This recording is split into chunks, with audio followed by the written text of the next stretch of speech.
My daughter-in-law accidentally sent me a recording that was meant for her brother, and what I heard about my son left me frozen. The next morning, I put a plan in motion that she would never see coming. I'm glad you're here. If you're watching this video, please like, subscribe, and tell me in the comments where you're listening to my revenge story from. I want to know how far it has traveled. I was busy in the kitchen arranging spice jars on the old wooden shelf. The radio was playing with a bit of static.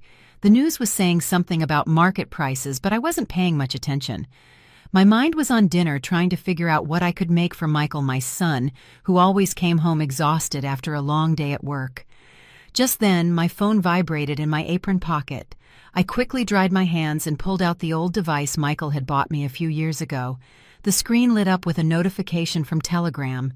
It was from Emily, my daughter-in-law. I frowned, a little confused. She hardly ever sent voice messages, especially since we all lived under the same roof. If she wanted to say something, she just had to open her mouth. Emily had left in the morning, saying she was going to see some friends. I thought maybe she wanted to ask me to pick something up, like more vegetables or milk, so I tapped to listen. But in my clumsiness while holding a salt shaker, I accidentally hit the button to save the audio to my phone. Before I could figure out what happened, I opened Telegram again and saw the message was gone. Emily typed right away. I sent that by mistake. Did you hear it, Mom? I thought for a moment and replied, No, dear. She just sent back a thumbs up emoji and said nothing more. I sat down on the wooden chair by the kitchen table, still holding the salt shaker. Suddenly, I remembered something Michael had once told me. Mom, Emily doesn't send voice messages. If she does, it must be something really important. That sentence sparked my curiosity. I opened the list of audio files on my phone, and with trembling fingers, I selected the recording I had just saved. Emily's voice came through, but it wasn't the sweet voice she used with me. It was full of annoyance, like she was venting. She called the other person bro, and I knew immediately it was Daniel, her older brother. Then she started talking about Michael. This Michael is so boring, so useless. He never makes enough money for me to live the way I deserve. I felt my heart sink. I tried to keep listening, but every word felt like a stab. She said she couldn't stand being with a man as mediocre as Michael anymore, that she wanted a divorce right now. I was frozen, clutching the phone. Emily continued in a lower voice, as if sharing a secret. She said she was wasting her time with Michael, that she dreamed of being the wife of a rich, successful man, the same one Daniel had promised to introduce her to. Then her tone lightened, followed by a little laugh, as if she'd thought of something funny. If Michael loses his reputation at the company, everything will be easier. Thanks for giving me ideas on how to make him look bad at work. That way I'll have the perfect excuse to ask for a divorce. I was in shock. My heart was beating so hard it felt like it would burst out of my chest. I almost dropped the phone on the kitchen floor. Shaking, I played the recording again. Every word dug into my soul. There was no mistake. It was the voice of Emily, my daughter-in-law, the woman I had come to love like a daughter. She was plotting against my son, the boy I had dedicated my entire life to loving and protecting. I felt a lump in my throat, like something was stopping me from breathing. At that exact moment, the iron gate creaked open. Mom, I'm home. Michael's voice came through clear and full of life as always. I panicked. I quickly shoved the phone into my pocket and took a deep breath to calm down. I went out to the patio and saw Michael standing there, a huge smile on his sun-tanned face. He held up a bag of pastries from the corner bakery, the same one where I used to buy his birthday cake when he was a boy. Have you eaten yet, Mom?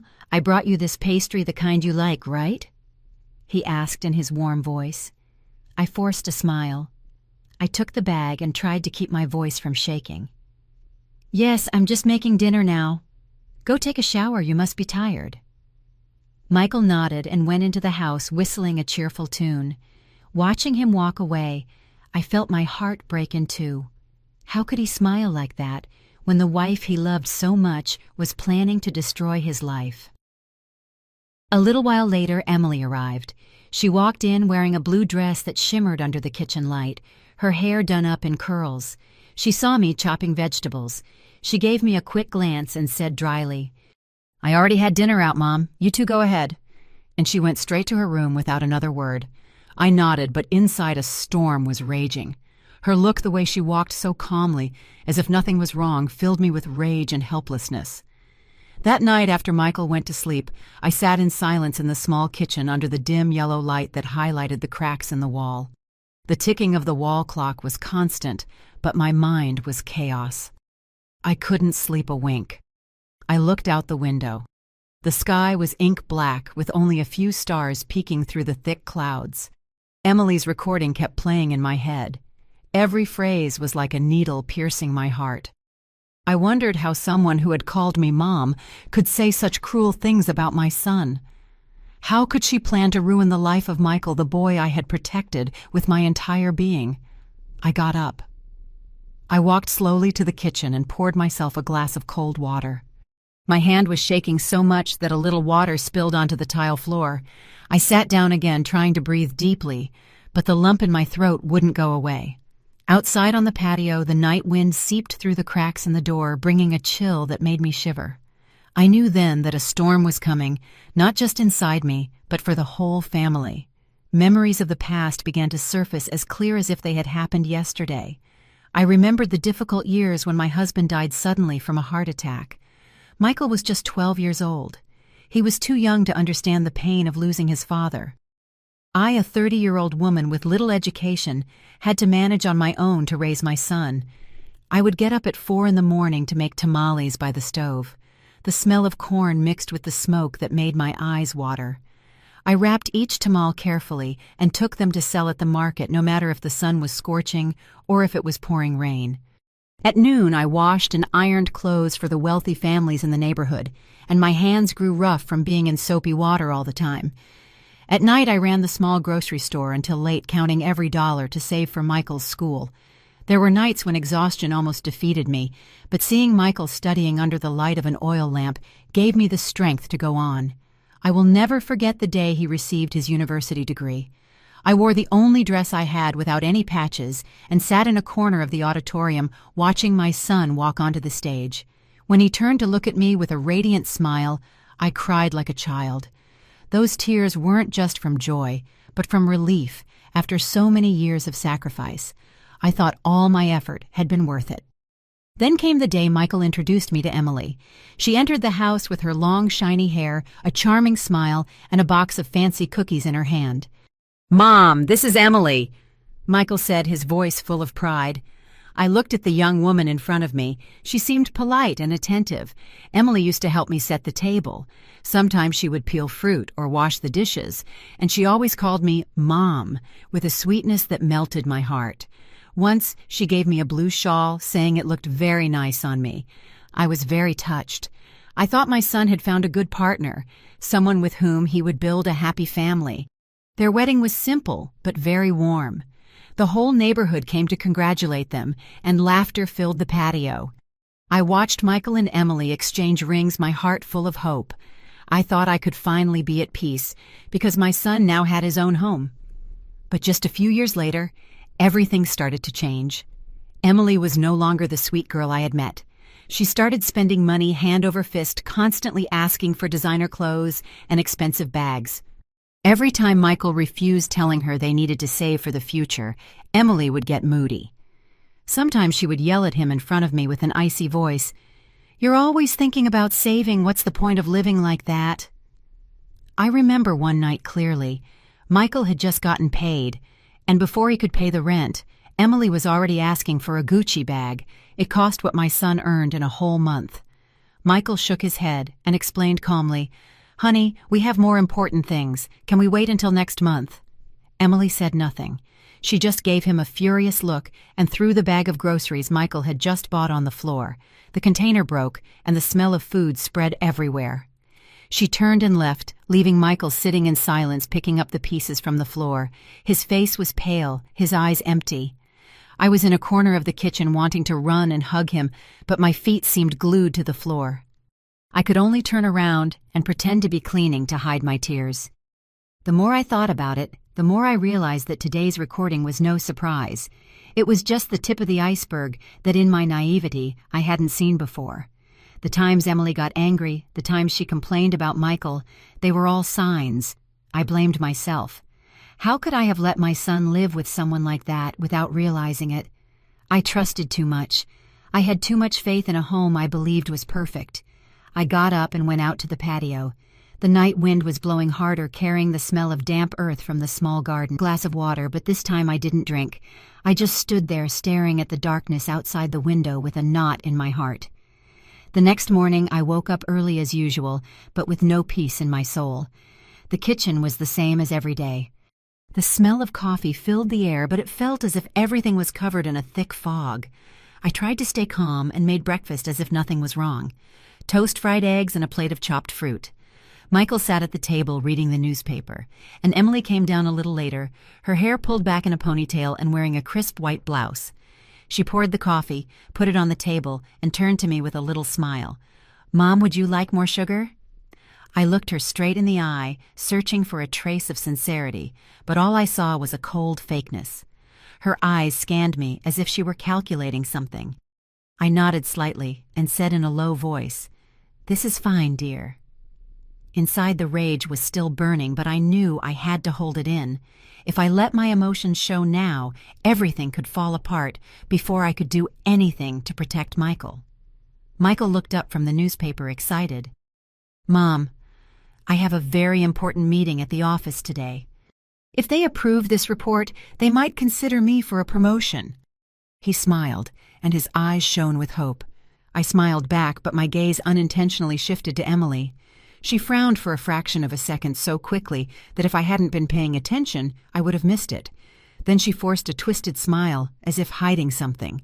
"Really, honey? That's great," she said in a syrupy voice, but I felt the lie in every syllable. Breakfast passed in silence. The only sound was the clinking of cutlery against the plates. After Michael kissed my forehead and rushed off to work, Emily stayed behind to clear the table. But I knew it was just an excuse. As soon as I turned my back to wash the dishes, I heard her pick up the phone and speak in a low voice, as if afraid someone would hear her. I stood still, pretending to clean the stove, but my ears were wide open. "You leave it to me," Emily whispered. "Michael definitely won't turn in the report on time. I've already taken care of it." My heart skipped a beat. I couldn't hear what was being said on the other end, but I assumed it was Daniel, her brother. Another trap, another attempt to make my son fail. At noon, I went to the market with Sarah, my neighbor and best friend. Under the intense sun, we walked between the stalls full of vegetables with the bustle of people in the background. But my heart was heavy. I couldn't focus on picking out cilantro or meat. Finally, I took Sarah to a secluded corner near the fish market. "Sarah, I have to tell you something." I began, my voice trembling. I told her about the voice message, everything Emily had said about Michael and her plan to sabotage him. Sarah's eyes widened, and she placed a hand on my shoulder. "Oh, Linda, my goodness, how could she? You have to do something. Don't let that woman keep hurting Michael." I nodded, but inside I was a mess. "I know, Sarah, but I have to be smart. If I act rashly, I'm afraid it will only make things worse for Michael." Sarah squeezed my shoulder firmly. "The truth always comes out, Linda. You just watch, gather evidence. I'll be here for whatever you need." Her words gave me strength, but I still felt a vague fear. I was afraid for Michael, and also for myself, for not having the courage to face the truth. When I got home, as soon as I opened the gate, I heard Michael yelling from inside. "Mom, I'm so glad you're here." His voice sounded desperate, not like his usual self. I went inside and saw him rummaging through a pile of papers on the table, his face pale. "Mom, I can't find the documents for this afternoon's meeting. I left them in my briefcase this morning and now they're gone." I looked around and saw Emily in a corner, with her arms crossed and a look of fake surprise. "But I left them on the table, honey. Didn't they fall out at the office?" she said, as if she had nothing to do with it. I watched in silence, and my eyes fell on the sofa. A stack of papers was sticking out from a crack. "Yes, these are them. I have to get back to the office now." Emily shot me a fleeting glance with a flash of annoyance, but she quickly turned away, pretending to be busy with her phone. I stood there watching Michael run out, feeling relieved and hurt at the same time. Relieved because my son had found his documents, but hurt because I knew that if I hadn't seen them, Michael would have failed his meeting. And the person behind it all was Emily. I wondered how far she had gone with her plan. How many more times would she try to ruin my son? That night, when everyone was supposedly asleep, I heard whispers from the living room again. I tiptoed down the stairs and hid behind the thick curtain, my heart in my throat. Emily's voice was low but sharp. "Yeah, bro, it almost worked today. I hid the papers, but that old woman found them. I have to be more careful." I clutched the edge of my blouse, trying to control my breathing so I wouldn't make a sound. Her words were another stab, confirming all my suspicions. Emily wasn't just bad-mouthing Michael, she was actively working to make him fail. I went back to my room in silence and lay down, but my eyes burned. I didn't cry, not because I was strong, but because I knew tears wouldn't solve anything. In my head, the pieces of the puzzle started to fit together. The audio, Emily's fake expression, the hidden papers, and the secret call. It all pointed to one truth. Emily was no longer the daughter-in-law I had trusted. She was a danger to Michael, to this family. I couldn't keep this secret to myself any longer. The weight of the recording of Emily's actions was like a rock on my chest that wouldn't let me breathe. I had to do something. Find someone to talk to, not to vent, but to find the right path for Michael. I picked up the phone, and with trembling fingers, I dialed the number of Mr. Julian and Mrs. Beatrice Lopez, Emily's parents. I tried to keep my voice steady as I asked them to meet me at a small coffee shop near the house the next morning. "We need to talk," I said, without giving details. Mr. Lopez answered in his deep voice. "All right, Mrs. Linda, we'll be there." That morning, the day broke cold with a light drizzle, as if the sky was as heavy as my heart. I put on an old gray sweater and the shawl Michael had given me years ago. In front of the mirror, I saw my face, the deep wrinkles, the tired eyes, but with a spark of determination. I didn't want this meeting to turn into a fight, but I needed the truth to come out, and I hoped Emily's parents would understand. The coffee shop was tucked away in an alley with wooden tables close together and a delicious smell of roasted coffee in the air. I arrived early and chose a table near the window. I sat down, gripping my glass of water tightly, trying to gather my thoughts. When Mr. and Mrs. Lopez walked in, I immediately recognized his tall, gray-haired figure and Mrs. Lopez behind him with an old cloth bag and a worried expression. They looked at me with questioning eyes, as if they already guessed part of the story. I stood up, offered a forced smile, and invited them to sit. "Thank you for coming," I said in a low voice. "Can I get you some coffee?"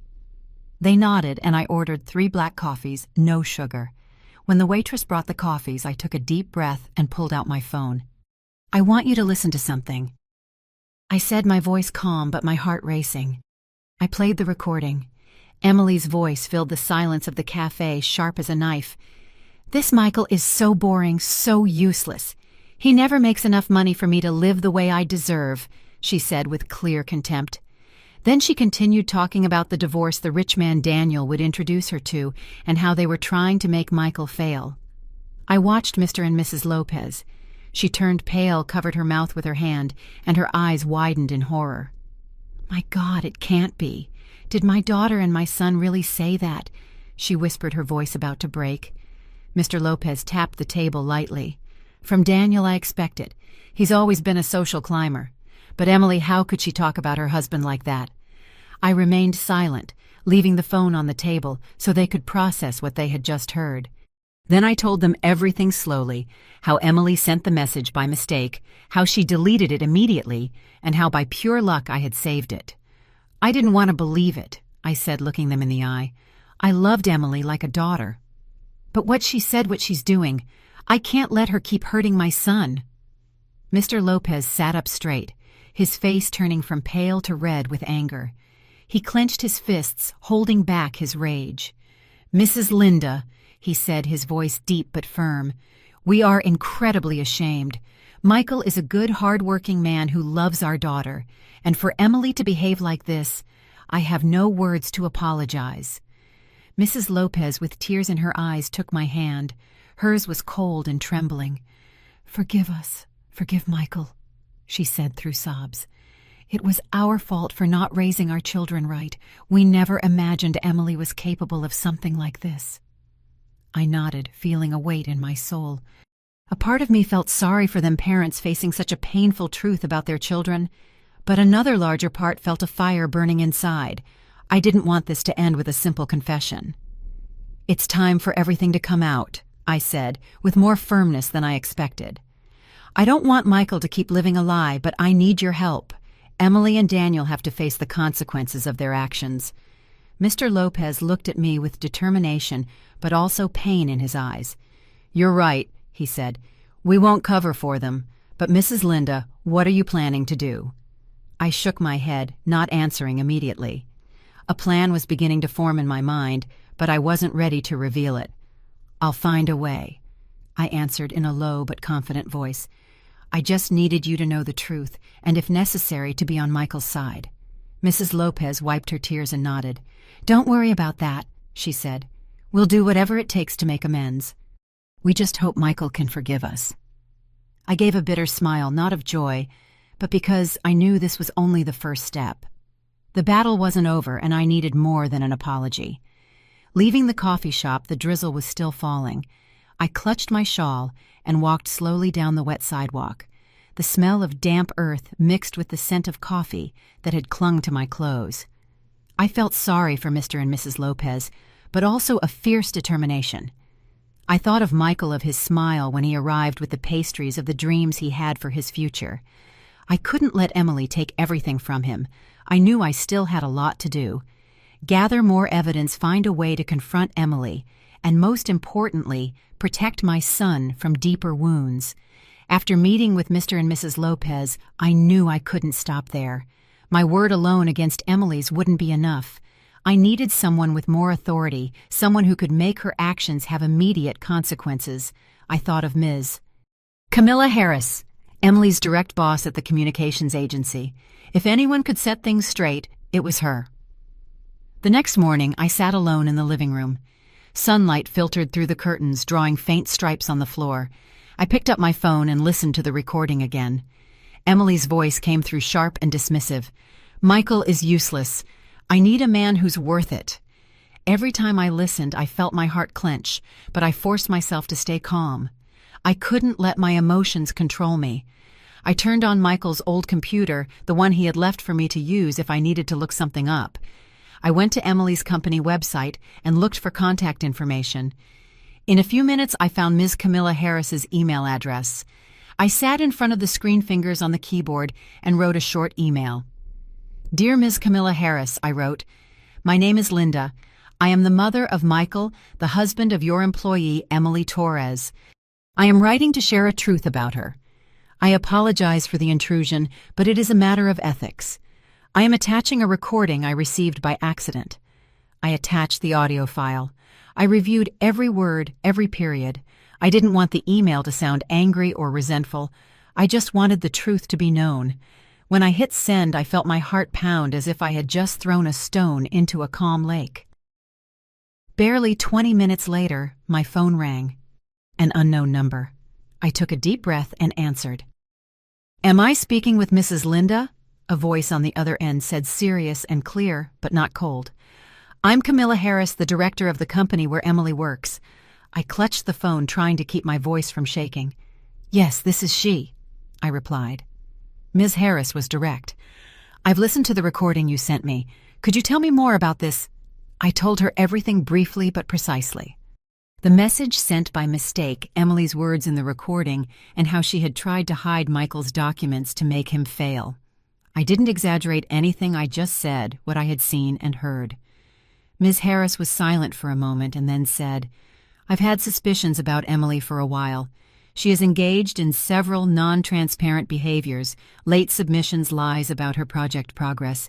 But what you've given me is conclusive proof. Thank you for speaking up. I will handle this immediately."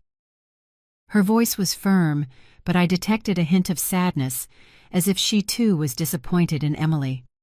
I hung up and sat there feeling like a weight had been lifted, but I was still uneasy inside. I thought about Michael, causing him more pain. That afternoon, Michael came home earlier than usual. I was in the kitchen chopping vegetables for dinner when I heard the gate open. He came in with a somber face and slumped shoulders. He collapsed into a chair and put his hands on his head. "Mom," he said in a dull voice, "everything will be fine." But inside, a mix of emotions washed over me. I knew the first blow had landed on Emily. Ms. Harris had acted, and I felt a little relief, but at the same time it pained me to see Michael worried about a wife who didn't deserve him. I wanted to hug him, to tell him everything, but I knew it wasn't the right time yet. That night, as I was knitting in the living room, a habit I had to calm my nerves, my phone lit up. A text message from Camilla Harris's number. Emily Torres has been terminated. Her actions are not compatible with the professional ethics of this company. I thank you again for your honesty. I read the message over and over, feeling as if a huge rock had been lifted from my chest. I put the phone down on the table and let out a long sigh. One step of my plan was complete. The dim yellow light illuminated the cracked walls. Ms. Camilla Harris's message was still glowing on the phone screen, but I felt no satisfaction. The firing was just the first step, a small piece in the long journey I had to take to protect Michael. I knew that if I wanted my son to escape the web of lies Emily had woven, I had to bring the whole truth to light right before his eyes. But how could I do it without breaking his heart? That question drilled into my head like a cold wind. I picked up the phone and dialed the number of Sarah, my faithful neighbor, who had been with me through thick and thin. When she answered, I told her that Emily had been fired. My voice was a whisper, as if I was afraid someone would hear me, even though the house was completely silent. Sarah let out a bitter laugh. Everyone gets what they deserve. She thought she was so clever, but in the end, she had to pay. She paused and added seriously, "But be careful. Emily isn't one to give up easily. She'll find a way to get revenge, I'm sure of it." Her words were a warning that made me shiver. I asked her to keep it a secret, but I also said, "Sarah, if the time comes when I need you to be my witness, will you help me?" She answered without hesitation, "Linda, you know I'm always here for you. Call me whenever." That night, when Michael was already asleep, I sat alone at the kitchen table with an old notebook and a pen. I started to write everything down, every date, every small detail I had witnessed. The day I received the recording, the day I saw Emily hide Michael's documents under the sofa, the day I met with her parents, and the day I sent the email to Ms. Harris. I wrote carefully with my handwriting trembling on the paper. Every memory was like a wound, but I forced myself to be strong. I took a large envelope, put my notes, and a copy of the recording that I had transferred to a USB drive inside. I locked it all in a drawer in my bedroom. That small lock was like a promise to myself. I wouldn't let anyone take this truth away from me. The next morning, I called Mr. and Mrs. Lopez again. I didn't want to wait any longer. When Mr. Lopez answered, I got straight to the point. "We need an occasion to confront Emily and Daniel face to face. Michael has to hear the truth or he'll continue to live a lie." There was a silence on the other end of the line, and then I heard Mr. Lopez sigh. "Mrs. Linda," he said in a sad voice, "we agree. Our daughter was wrong and she has to take responsibility. We just hope that one day Michael will forgive us." Mrs. Lopez chimed in with a choked voice. "We'll do whatever is necessary, ma'am. I just ask that you don't blame us too much." I nodded even though they couldn't see me and replied, "I don't blame you, but Michael deserves to know the truth." I decided the perfect occasion would be the upcoming family party, a gathering I had planned for a while to celebrate Michael's birthday. Everyone would be there. Michael, Emily, Daniel, and their parents. It would be the ideal moment for everything to come out. I knew that if I let this opportunity pass, Emily would continue her game and Michael would keep living in the illusion of a happy marriage. That day, I tried to make everything seem normal. Emily seemed to have no idea that I had sent the recording to her boss. She got ready for the party with complete nonchalance, laughing with Michael about the new dress she would wear to impress the family. "What do you think of this dress?" she asked Michael, showing off a bright red dress, her eyes sparkling as if she were acting in a play. Michael smiled and nodded. "You look beautiful, my love. You're going to leave everyone speechless with that." From a corner of the kitchen, watched the scene with a heavy heart. Emily's fakeness made me sick, but I just nodded, hiding a cold smile. Let her keep acting, I told myself. In a few days, it will all be over. The night before the party, I couldn't sleep. I sat at the table, the dim light illuminating my face in a small mirror. I checked my phone, making sure the recording was still there with a full battery. I opened the file, listened again to Emily's voice, and every word reminded me of my mission. I murmured as if talking to myself. Tomorrow, everything will be clear.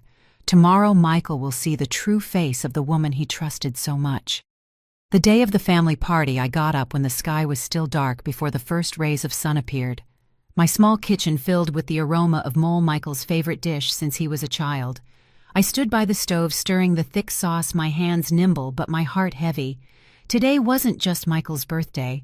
It was the day he had to face the truth, the day everything would come to light. I also made some tamales, wrapping each one carefully, the same way I had wrapped my love for my son for so many years. But today those tamales weren't just food. They were part of the show I had to put on to make everything seem normal. Michael got up early and started decorating the living room. He hung yellow paper garlands from the ceiling, whistling a cheerful tune. "Mom, how does it look?" he asked, turning to me with a radiant smile. I nodded, forcing a smile, but I felt like someone was squeezing my heart. Seeing my son preparing his party with such innocence made me want to run and hug him to tell him that everything was about to change, that I wouldn't let him get hurt. But I couldn't. It wasn't time yet. Emily appeared later, coming down the stairs in her bright red dress and perfectly curled hair. She stood in front of the living room mirror, fixing her hair with a satisfied smile, as if nothing had happened. "How do I look, Mom?" she asked me in a sweet but fake voice. I looked at her. My eyes scanned her flashy dress, and I just nodded. "Very pretty, dear." But inside I felt a deep disgust. Emily's fakeness was a fragile mask, and I knew that today I would rip it off. In the afternoon, the guests started to arrive, Mr. and Mrs. Lopez came in with tense faces and sat together in a corner as if seeking comfort in each other. Sarah arrived with a bottle of wine as a gift with a kind smile, but her eyes met mine as if to say, "I'm here, don't worry." Daniel was the last to arrive with a bottle of tequila in his hand and a loud laugh. "Today we have to celebrate big. It's my brother-in-law's birthday." I looked at him and saw the same fake smile as Emily's. They were both acting, but I knew the show was about to end. Dinner began in a tense atmosphere. Everyone made a toast, and the clinking of glasses sounded hollow. I watched in silence, seeing how Mr. Lopez squeezed his wife's hand over and over, his eyes full of anguish. Mrs. Lopez barely spoke, just stared at her plate. Emily, on the other hand, wouldn't stop looking around, showing off her red dress, and laughing loudly as if she wanted to drown out the tension. Michael, sitting next to her, remained oblivious to it all, telling stories about his work, about the successful meeting the other day. Every word he said broke my heart. He didn't know that the wife sitting beside him was plotting to destroy everything. Halfway through dinner, while everyone was eating the mole, I stood up. My heart was pounding, but I tried to keep my voice steady. "Before we continue," I said, my gaze sweeping over each person in the room, "I have something I want everyone to hear." The room fell into a dead silence. I took the phone out of my pocket, and with a trembling hand I played the recording. Emily's voice echoed clear and sharp. "Michael is useless. I can't stand him anymore. You have to help me, bro. I need a man who's worth something." Then Daniel's voice was heard, slick and full of malice. "Don't worry, I have a rich, successful friend, and as for Michael, he just needs to fail a couple more times, and I'll replace him at the company myself." The air in the room seemed to freeze. All eyes were fixed on me and then turned to Emily. Michael went pale. The fork fell from his hand and clattered on the table. He stared at Emily with red-rimmed eyes, unable to believe what he was hearing. Emily jumped up, her face drained of all color. "This is a setup!" she screamed, her voice breaking. "You edited my voice! How dare you do something like that!" But before I could answer, Mr. Lopez slammed his fist on the table, his voice trembling with rage. "Shut up, Emily! It's your voice! It's your plan with Daniel! Do you think we're stupid?" Mrs. Lopez burst into tears, covering her face. "My God, you have shamed us, Emily! How could you treat Michael like this?" Daniel froze his gaze, lost, clutching the tequila bottle on the table. He couldn't say anything, just hung his head. I looked at Michael. He was still sitting motionless with an empty stare. Then he whispered, his voice broken. "All these years, was it all a lie?" I went to my son and squeezed his hand. It was ice cold and trembling, as if his whole world had just collapsed. I wanted to hug him to tell him everything would be okay, but I knew those words meant nothing at that moment. I just held his hand, hoping my strength could keep him from falling apart. "Son," I said in a low voice, a lump in my throat. "I'm here. I'll always be here." Emily didn't apologize.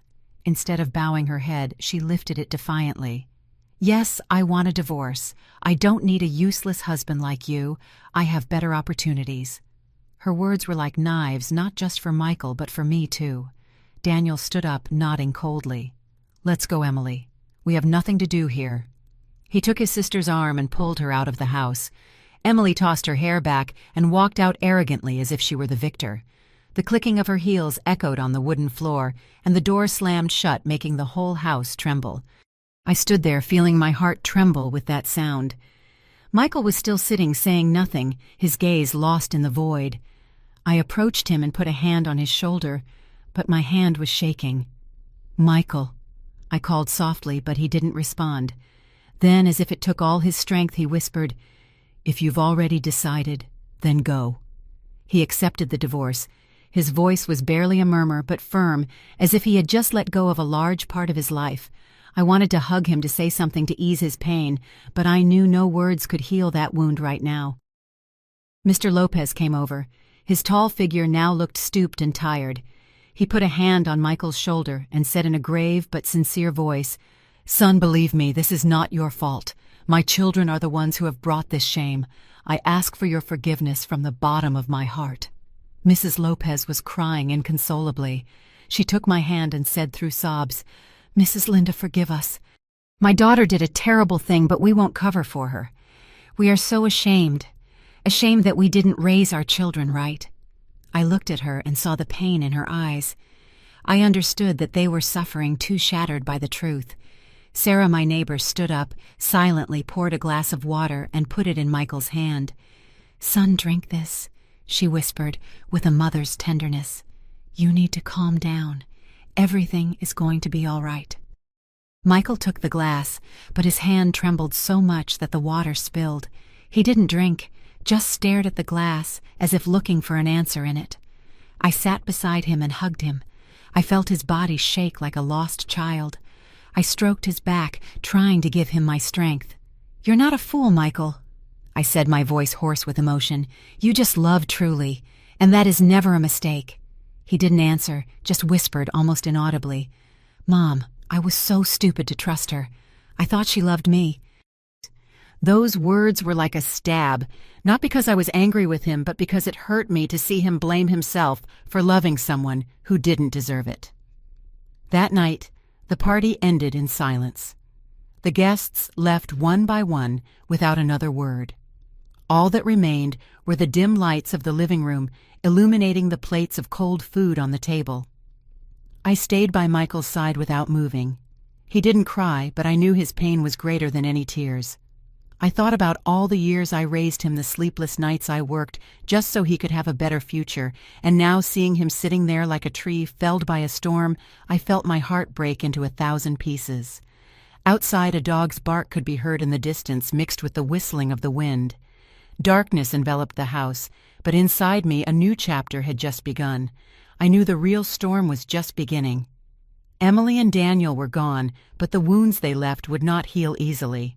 After the night Emily and Daniel left, the house felt strangely empty, as if all the joy had vanished.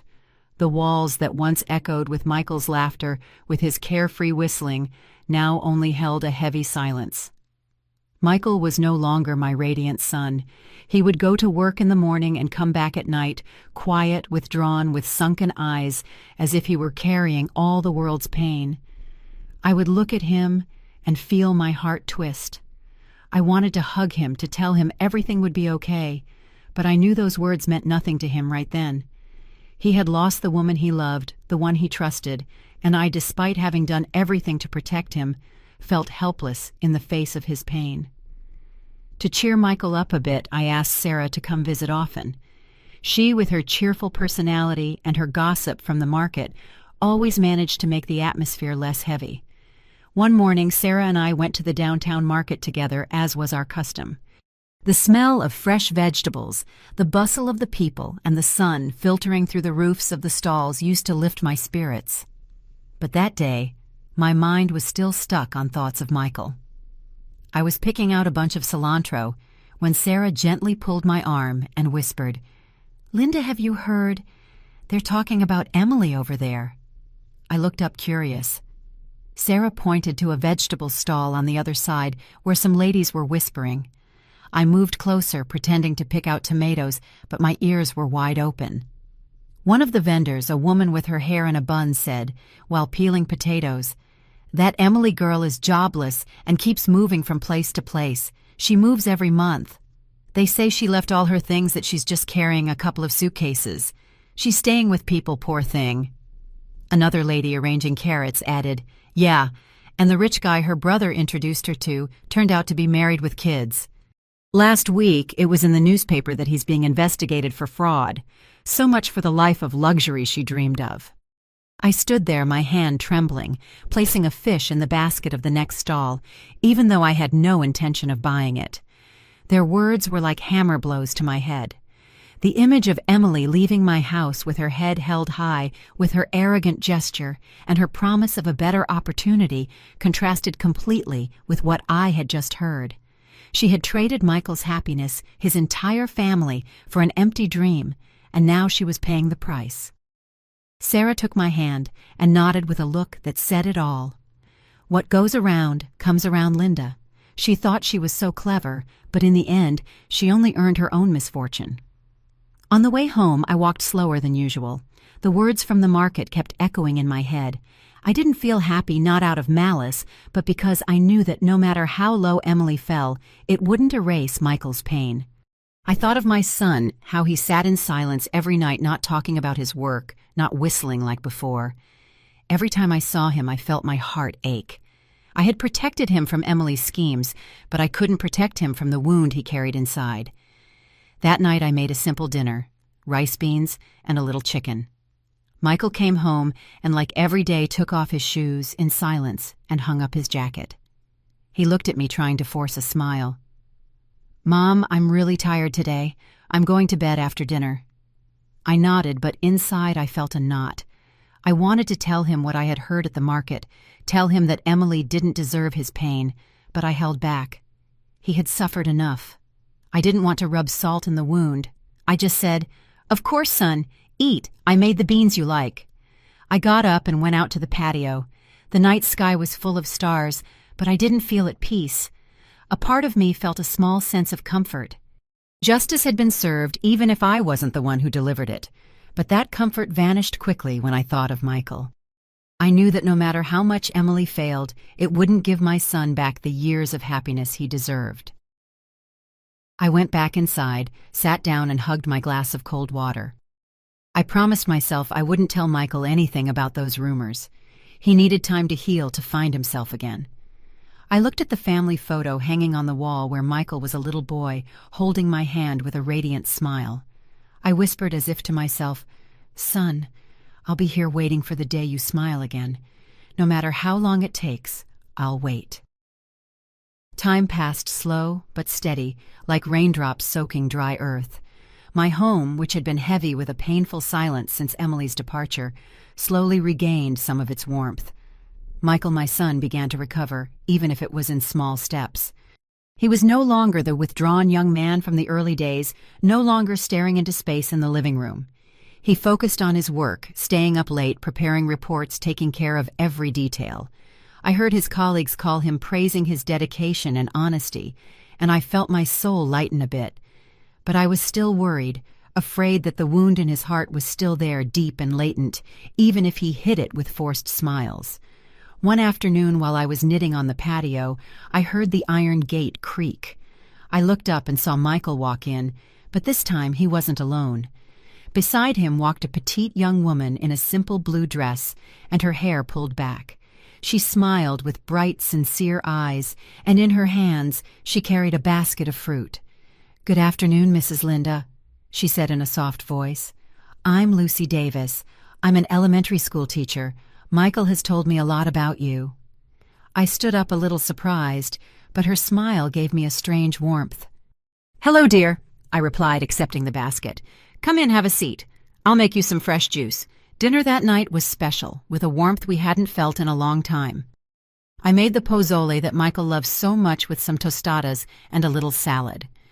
Lucy sat next to him chatting naturally, asking me how I prepared the dish, and then turning to Michael. "Are you enjoying it, Michael? I love your mom's cooking." Michael smiled a genuine smile, effortless without shadows. "It's delicious, Lucy," he replied, and his eyes sparkled like they used to. I looked at my son, saw that smile, and felt my heart fill with warmth. It had been so long since I'd seen him smile like that, without the darkness that weighed on his gaze. Lucy was attentive to every detail. When I ran out of water, she quietly got up to pour me more, and then she put more lettuce on my plate. "Have some more, Mom. The vegetables are very fresh." She wasn't boastful or trying to impress, but every one of her gestures showed pure sincerity. After dinner, while I was clearing the dishes, Lucy rolled up her sleeves and stood beside me at the sink. "Let me help you, Mom," she said with a smile. I looked at her and saw a world of difference from Emily. No fancy dresses, no sweet, false words, just a simple, good-hearted girl. In the following days, Lucy visited us frequently. She would accompany me to the market, picking out vegetables with me laughing when I told her stories from my years in the neighborhood. Once she helped Michael organize some work papers, sitting beside him at the kitchen table, patiently reading each page. "You should pay more attention to this part," she told him, pointing to a number, her voice soft but confident. Michael nodded, looking at her with gratitude. I from a corner pretended to chop an onion, but inside I felt a great joy. I realized that Lucy truly loved Michael not for his money or his position, but for who he was, the hard-working, honest man I had raised. One afternoon I sat on the patio watching the sunset paint the street orange. The wind blew gently, ruffling my gray hair. I sighed not with sadness, but with a peace I rarely felt. I thought about everything we had been through. Emily's betrayal, Michael's tears, the sleepless nights trying to figure out how to protect my son. But I also thought about the truth, about the justice that had come, albeit late, and about the hope that was now blossoming. Lucy, with her sincere smile and noble heart, was like a ray of light in the darkness we had endured. I murmured, as if talking to myself, "Betrayal can destroy a family, but truth and integrity always pave the way for a new dawn. And sometimes those who leave out of greed find themselves left with only their own shame." I thought of Emily, of the rumors from the market of how she had traded everything for an empty dream. But I no longer felt anger. She had chosen her path, and I chose to stay by Michael's side, helping him rebuild his life. I looked down the street and saw Michael and Lucy walking back, holding hands, chatting animatedly. Michael turned to look at me and waved. "Mom, Lucy and I are going to make flan for you today." I smiled and nodded. "Of course, son. I'll be waiting for you here." For the first time in many months, I felt a true sense of relief. The storm had passed, and although the scars remained, I knew that my son and I had found a new page, a brighter one full of hope. The story you have just heard has had names and places changed to protect the identities of those involved. We don't tell this to judge, but in the hope that someone will listen and stop to reflect. How many mothers are suffering in silence within their own homes, I really wonder. If you were in my place, what would you do? Would you choose to stay silent to keep the peace? Or would you dare to face it all to reclaim your voice? I want to know your opinion, because every story is like a candle that can light someone else's path. God always blesses, and I am convinced that courage leads us to better days. Meanwhile, on the end screen, I leave you with two of the channel's most beloved stories. I'm sure they will surprise you. Thank you for staying with me until this moment.